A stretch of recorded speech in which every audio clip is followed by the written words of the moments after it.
Bu daşqınlar artıq bizdə ilk dəfə olmayıb. Bunun kimi bir daşqın bir neçə il önce bu tərzdə bir fəlakət olmuşdu. Dedilər ki, artıq təmir işləri başlayıb kəndin yuxarı hissəsində, su hardan ki kəndə daxil olan bölgədə. Ancaq hər şey göz qabağındadır. Yəni buradayıq, heç bir şey, yəni texnika falan heç bir şey yoxdur hal-hazırda. Daşqınlar zamanı bəli meriyadan üzvlər falan gəlmişdi.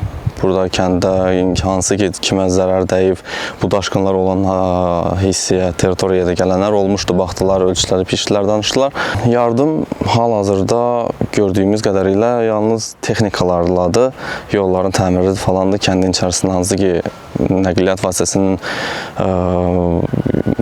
yetməsi üçün məhdudiyyətlər vardı, onları aradan qaldırdılar. Bu tərzdə yardımlar olmuşdu hələlik və başqa tür produkt falan yardımlar olmuşdu, amma bu daha çox özəl qurumlar tərəfindən, təşkilatlar tərəfindən, gənclər tərəfindən təşkil olunmuşdu.